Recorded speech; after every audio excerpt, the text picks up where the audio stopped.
Hello po sa inyong lahat mga ka-crypto. Ako po si Pinoy Crypto Trader at sa video na ito ay atin pong pag-uusapan ang tungkol sa balitang ito kung saan ang bull market daw po ng Shiba Inu ay nanganganib sapagkat yan isa pong kilalang analyst ang nagbigay ng babala na ang 422 trillion na SHIB tokens ay under threat. Kaya yan, ano kaya ang kanyang dahilan kung bakit niya nasabi ito? At yan po ang ating aalamin sa video na ito. Ayan, pero bago po tayo magpatuloy ay nais ko lamang po munang bigyang linaw ang aking disclaimer kung saan ang nilalaman po ng video na ito ay hindi po ito isang financial advice. For education and information purposes lamang po ang layunin nito. Maliban po dito ay nais ko na rin pong magbigay babala na wala pong kahit anumang group chat ang Pinoy Crypto Trader. Ayan, sabi po rito ay whale threat worth trillions of Shiba Inu tokens looms over SHIB bull run, analyst warns. Kaya yan, nanganganib daw po yung trillions na halaga ng Shiba Inu token dito sa paparating na bull run. Ayon po yan sa isang kilalang analyst. In a recent analysis, renowned crypto analyst Ali Martinez has sounded the alarm on potential obstacles looming over the surging Shiba Inu token. Ayan, si Ginoong Ali Martinez po siya ang naglabas ng babala tungkol dito. Ayan, isa po siyang kilala at laging kino-content po ng mga news outlets yung kanyang mga technical analysis. Ayan, analysis sa iba't ibang mga cryptocurrencies. Despite the meme coin's impressive 55% growth over the past 3 months, Martinez's concerns are centered around a significant hurdle that could jeopardize SHIB's future growth trajectory. Kaya yan, meron daw po kasi siyang nakita na magiging isang malaking problema na pwede pong makapag-jeopardize or parang pipigil sa paglago. Yan, sa matinding paglago ng Shiba Inu token sa hinaharap. Kaya kung pag nangyari yan ay marami pong madi-disappoint na naman. Kaya ayan, Martinez analysis relying on data from Into the Block reveals an eye-watering concentration of 422 trillion SHIB held by nearly 90,000 addresses at an initial price of 40 16. The sheer volume of these tokens, if unloaded simultaneously, could unleash a wave of selling pressure capable of denting SHIB's price and disrupting its current bullish momentum. Kaya yan na nga. Kung pag sa presyong ito ay nagkaroon siya ng bullish momentum, umangat, yan. Tapos biruin mo naman yung 422 trillion SHIB raw na ito na hawak ng 90,000 na addresses ngayon ay sabay-sabay na magti-take profit or magbibenta. Ayan. Ang mangyayari dito ay magdudulot po ito ng matinding selling pressure. Ayan. At ito talaga ang magkakaroon ng UP. Yan, sa presyo ng Shiba Inu. At ito ang siyang pipigil sa kanyang bullish momentum. Yan, imbis na magkakaroon siya ng matinding price surge ay yan, mapipigilan po ng selling pressure.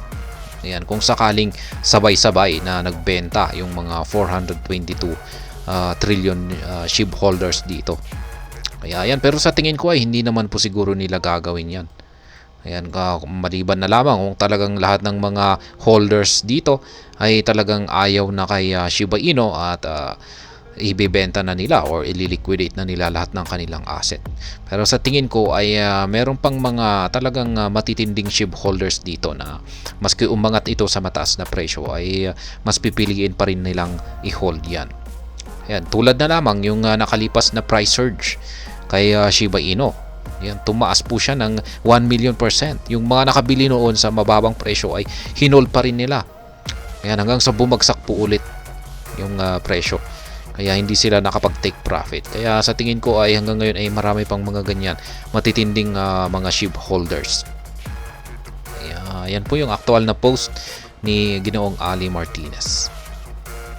The apprehension arises from the potential consequences of such a massive sell-off. If these large-scale holders decide to liquidate their SHIB holdings, the market could be flooded with tokens, triggering a substantial price correction. Adding to the complexity is the fact that these addresses are currently holding SHIB at a loss, intensifying the pressure on the token's value. Yan, breakpoint. The burning question now is whether Shiba Inu can navigate this hurdle and sustain its growth. Despite the looming threat, SHIB has already experienced a commendable 22% surge since the beginning of December, breaching the coveted 40 digits 1 per SHIB mark. Yan.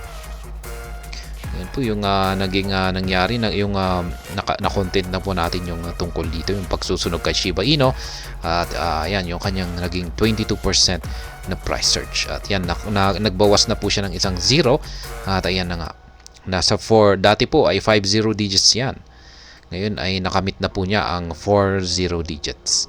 Nevertheless, the presence of this colossal concentration of tokens in whale wallets injects an element of uncertainty, casting doubt on the durability of SHIB's ongoing bullish run. Kaya yan, maganda po kung pag may pumapasok talaga na mga whales.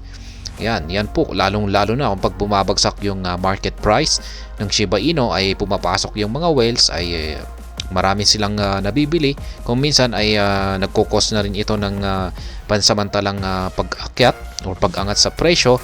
Pero pagdating naman po sa bull run ay yan naman po, meron sila yung masama yung parang epekto. Kapag sa bearish, yan, kung pag bumabagsak ay maganda po yung epekto ng mga whales kung pag bumibili sila ng maramihang mga cryptocurrencies. Pero kung pag bullish naman, kapag sa bull run ay mukhang hindi maganda yung impact naman ng mga whale, kasi kung pag magbebenta sila ay dyan po nagkakaroon ng suppression sa price increase ng Shiba Inu. Ayan, pero halos lahat naman po, hindi lamang po kay Shiba Inu, halos lahat ng mga cryptocurrencies ay ganyan na rin po yung epekto ng mga whales. Ayan, pero yung mga whales na yan ay mga investors na rin, katulad na rin natin. Kaya pag nakita po nila na may nag-present sa kanila na isang opportunity na yan, umakyat yung presyo ng kanilang asset, ay syempre magbebenta sila, magte-take profit na rin po sila kasi mga investor na rin po ang mga yan. Yun nga lang at talagang malalaki yung kanilang mga pondo. Yan, na hindi po katulad natin na mga ordinaryong mga investor lamang. Ayun, hanggang dito na lamang po tayo sa video na ito. Sana po ay inyong nagustuhan ang aking paliwanag dito. Kung inyo po itong nagustuhan ay pakiclick lamang po ang like button nito. Para naman po sa mga bago lamang dito, kayo po ay aking inaanyayahan para mag-subscribe. Pakiclick na rin po ang bell icon nito dahil ito po ang siyang magsisilbing notification nito sa mga bago kong videos na akin pong ina-upload sa aking YouTube channel na ito. Marami pong salamat sa panunood. Ingat po tayo lagi at God bless po sa ating lahat.